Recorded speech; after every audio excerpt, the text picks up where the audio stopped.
Okay.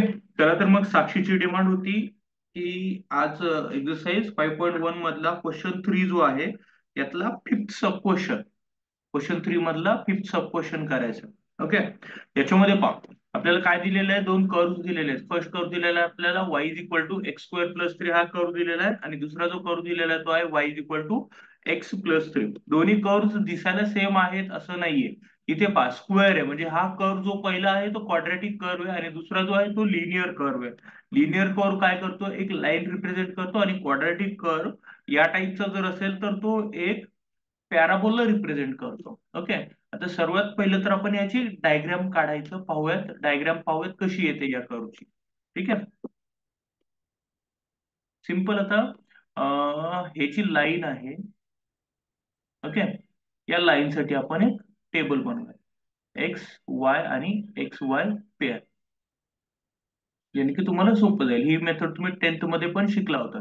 समजा मी x equal to 0 घेतला, Y equal to काय मिळेल, मला 3 मिळेल. 0 3 हा एक पॉइंट आहे. समजा मी वाय इक्वल टू 0 घेतला, एक्स इक्वल टू काय मिळेल, मला -3 मिळेल. सो -3 0. आणि समजा मी एक्स इक्वल टू 1 घेतला, मला वाय इक्वल टू काय मिळेल, 4 मिळेल. 1,4.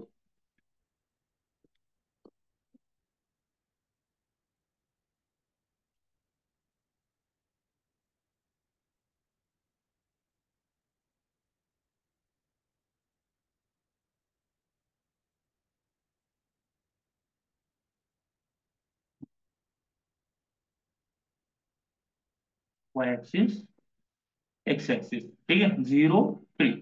0 1 2 3 हा एक पॉइंट आहे. -3, 0 सॉरी 0 3 हा पॉइंट इथं नाही येणार.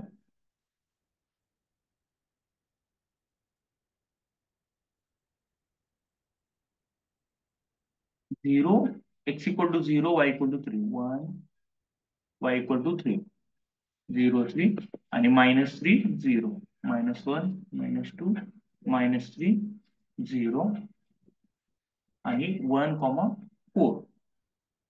X equal to 1 y equal to 4 इथे येईल. ओके. सो ही जी लाईन आहे, ही लाईन आहे y is equal to x plus 3. Simple. Graph काढायचा आहे, जमेल तुम्हाला. ओके. आता दुसरा जो कर्व आहे, हा curve for x plus 3 equals to y. Okay. नाव second for y is equal to x square plus 3. ठीक आहे. When x is equals to 0, y equals to 0. when x is equals to -0, y equal to 0 येणार. -0 plus 0 काही फरक नाही पडत. Okay. 1 घेऊयात. x is equals to 1. For x is equals to 1, y is equals to किती आहे, 1 plus 3 4 येईल. For x is equals to -1 y -1 y equals to किती आहे, for x is equals to -1 y is equals to, तुम्ही सांगितलं तरी चालेल हे कॅल्क्युलेशन करून side by side. Sakshi, Krishna, x is equals to -1 घेतला, -1 चा square plus 1 plus 3 4. For x is equals to 2, 2 square काय येतो, 4 येतो. 4 प्लस 3 7, y इक्वल्स टू 7. और x is equals to -2, y equals to काय येईल,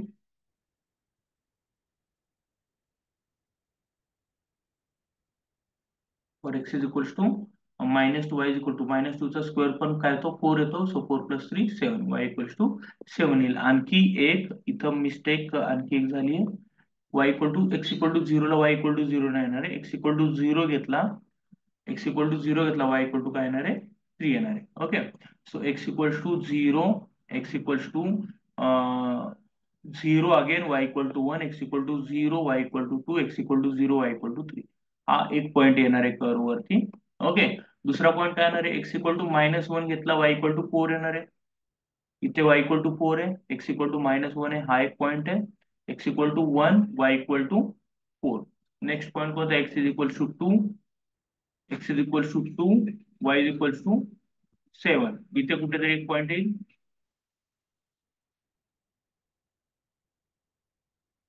आणि इकडे x इक्वल टू -2 दुसरा पॉईंट इथे आहे. म्हणजे हा कर्व या टाइप मध्ये, मी थोडा वेगळ्या कलरने काढतो हा कर्व.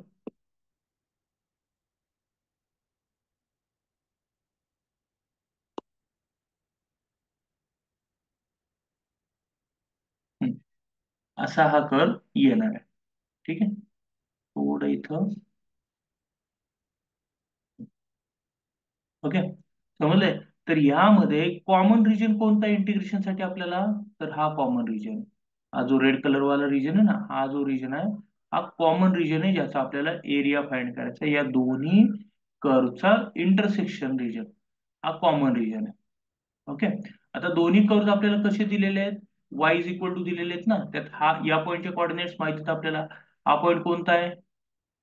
1 आणि 4. 1, x is equal to 1, y is equal to 4 आहे दोन्ही कर्व वरती. आणि हा पॉईंट कोणता आहे? x equal to 0, y equal to 3 आहे. ओके, सो आपल्याला इंटिग्रेशन काय करायचं विथ रिस्पेक्ट टू x? जर इंटिग्रेट करायचं असेल तर x is equal to 0 to x is equal to 1 integrate करावं लागेल. ठीक आहे, इंटिग्रेट कुठून करायचं आपल्याला? x is equal to 0 to x is equal to 1 integrate करावं लागेल. हम्म? चला तर मग इंटिग्रेशन फाइंड करूयात. Area enclosed by two curves is equal to integration a to b f of x minus g of x dx. याची modulus value काय? Integration 0 to 1 function of x काय? x² + 3 minus g of x minus 3x+3 हे minus होणार आहे, total function हे minus होणार, त्यामुळे याच्या व्हॅल्यूज पण काय होतील? निगेटिव्ह येतील. So integration 0 to 1 x² + 3 minus x minus 3 dx. Okay, +3 -3 cancel. Integration 0 to 1 x² minus x dx. Okay, is equals to काय? x³ upon 3 minus x² upon 2 from 0 to 1. म्हणजेच हे काय? 1/3 minus 1/2.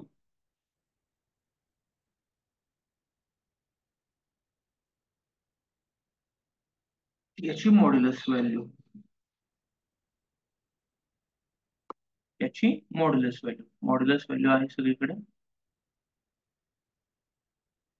ओके, ती modulus value किती येईल? आहे 2 modulus of 2 minus 3 upon 6 equals to 1/6 square units. हे याचा आन्सर किती आला? Area, area equals to 1/6 square units आला. समजलं? आहे सिंपल होतं का? आणखी एक, हे जे मिळाले ना f of x minus g of x, काय मिळालं आपल्याला? हे x² minus x equal to 0 करा, काय मिळेल? एक्स -1 इक्वल टू 0, म्हणजे x इक्वल टू 0 और x इज इक्वल टू 1. हे पॉईंट्स आपल्याला मिळतात इंटिग्रेशनचे पॉईंट 0 आणि 1. असे पण फाइंड करू शकता किंवा ग्राफवरून सुद्धा तुम्ही तो पॉईंट घेऊ शकता. ओके, साक्षी, कृष्णा, समजलं का हे? अभय जी, आप अभी अभी आए हो. साक्षी बोला, मेसेज करा. कृष्णा, काही डाऊट असेल तर विचारा. आणखी कोणता क्वेश्चन आहे का डाऊटफुल? ग्राफ काढलाच पाहिजे असं काही नाहीये, पण ग्राफ काढला तर एक आपल्याला क्लिअरिटी येते की आपण नक्की काय करायला चाललोय, आपण जे करतोय ते बरोबर आहे का, आणि आपल्याला लिमिट्स ऑफ इंटिग्रेशन घ्यायला सोपं जातं. हम्म? या व्यतिरिक्त काही क्वेश्चन असेल तर विचारा. So can we declare this exercise is over now? This exercise 5.1, and hence the chapter 5 is done now. दोनच फॉर्म्युलाज आहेत जे पण खूप महत्वाचे आहेत. एक आहे एरिया अंडर वन कर्व आणि दुसरा आहे area enclosed by two curve. Area covered by two curve. दोन फॉर्म्युला आहेत, दोन फॉर्म्युलावरती लिमिट्स आपल्याला फाइंड करायचे कॉमन, आणि त्याच्यावरून आपल्याला एरिया फाइंड करायचा, इन्क्लोज बाय असेल किंवा अंडर द कर्व असेल. हम्म? बोला, please say something, anyone reply.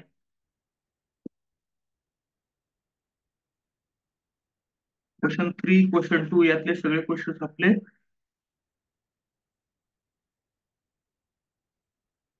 झालेले आहेत, जे की सिमिलर सिमिलर टाईपचे होते. क्वेश्चन 5 हा लास्ट क्वेश्चन होता या एक्सरसाइजचा.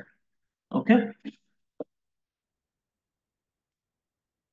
पुढे जाऊन आपण नेक्स्ट चॅप्टर सुरू करूयात, जो की आहे डिफरन्शियल इक्वेशन्स.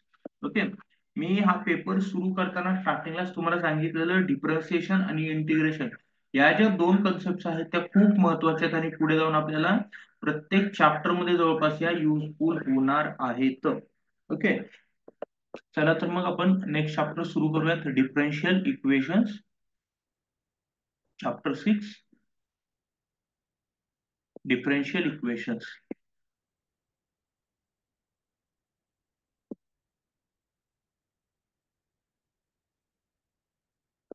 ओके, आता पहा याच्यामध्ये डिफरन्शियल इक्वेशन्स मध्ये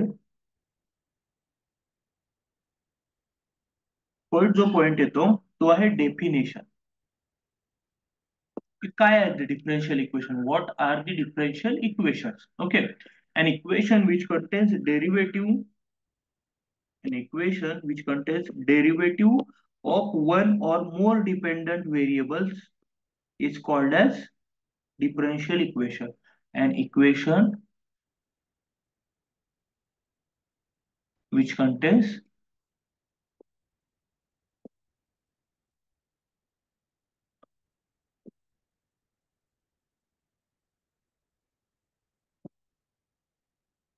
one dependent variable,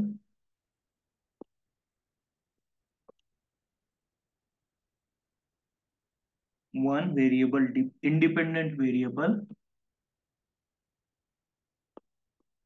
and more dependent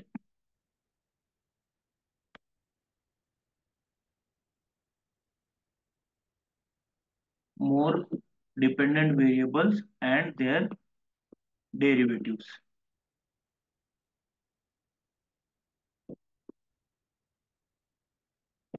is called as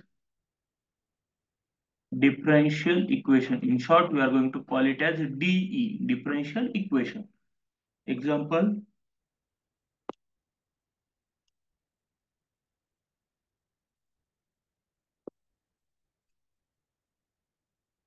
dy by dx bracket square minus cos x equals to 0. Differential equation आहे, याच्यामध्ये हिअर आयडेंटिफाय करूयात, याच्यामध्ये y हे काय झालं, डिपेंडंट व्हेरिएबल.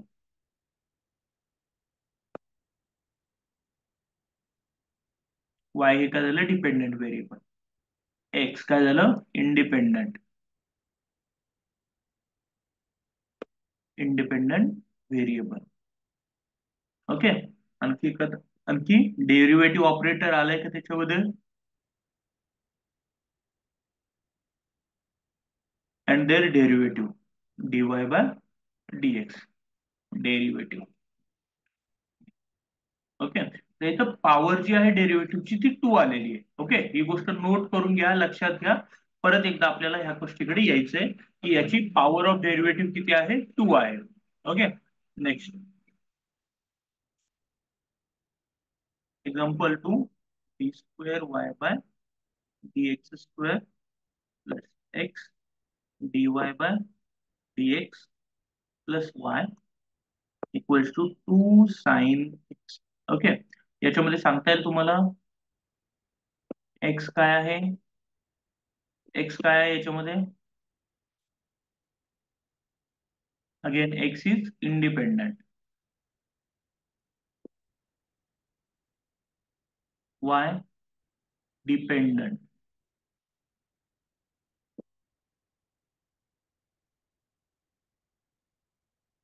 एक्स इंडिपेंडेंट है, वाय डिपेंडेंट वेरिएबल है.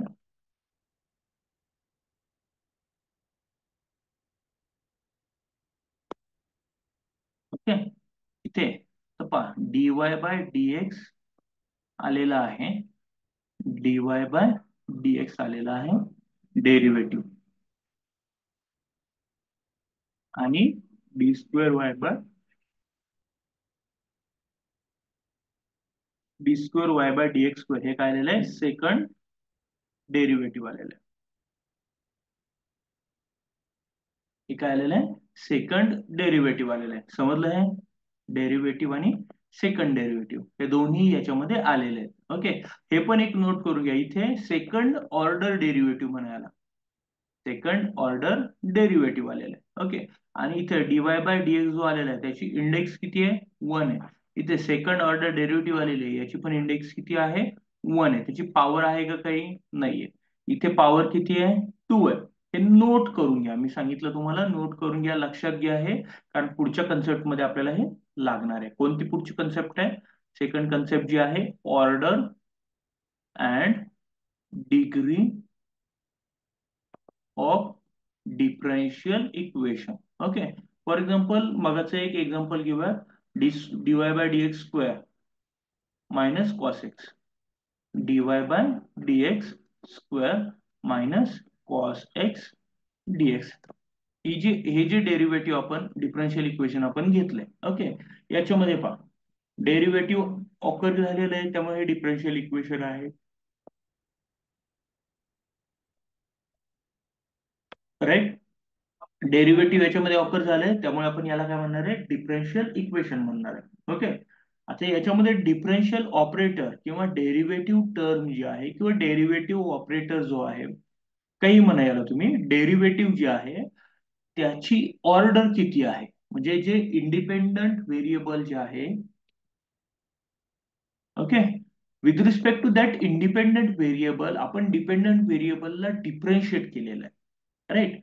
So हे derivative, differentiation of dependent variable with respect to independent variable, हे किती ऑर्डरचं आहे डेरिव्हेटिव्ह, इथे पहा डीवाय बाय डीएक्स हे काय आहे, फर्स्ट ऑर्डर आहे.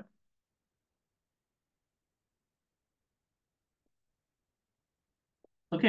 या टोटल इक्वेशन मध्ये हायएस्ट ऑर्डर डेरिव्हेटिव्ह टर्म कोणती आहे, डेरिव्हेटिव्ह टर्मच ऍक्च्युली एकच आहे, त्यामुळे तिचंच डेरिव्हेटिव्ह जे हायएस्ट ऑर्डर डेरिव्हेटिव्ह असणार आहे, त्यामुळे हे फर्स्ट ऑर्डर डेरिव्हेटिव्ह आहे. त्यामुळे या टोटल इक्वेशनची order of this differential equation किती झाली, 1. ओके. आता हे जे डिफरन्शियल ऑपरेटर आहे, डेरिव्हेटिव्ह ऑपरेटर आहे, त्याची इंडेक्स आहे का काही या इक्वेशन मध्ये, आहे. की जी हायएस्ट ऑर्डरचं डेरिव्हेटिव्ह आहे त्याची इंडेक्स, आता इथं तर डेरिव्हेटिव्ह एकच आहे, त्यामुळे त्याची त्याची ऑर्डर फक्त आपण डायरेक्ट पाहणार आहे, पॉवर पाहणार आहे, इंडेक्स पाहणार आहे, आणि त्याला म्हणणार आहे आपण डिग्री. डिग्री किती झाली आहे, 2 झाली. दुसरं जे एक्झाम्पल मगाशी तुम्हाला दाखवलं मी किंवा लिहिलंय आपण, d2y by dx square plus x dy by dx plus y. काय सेकंड एक्झाम्पल होतं, d2y by dx square plus x dy by dx plus Y equals to 2 sine x, equals to 2 sine x. Am I right, yes. Okay. इथे पहा हे second order derivative आहे, so highest order derivative term,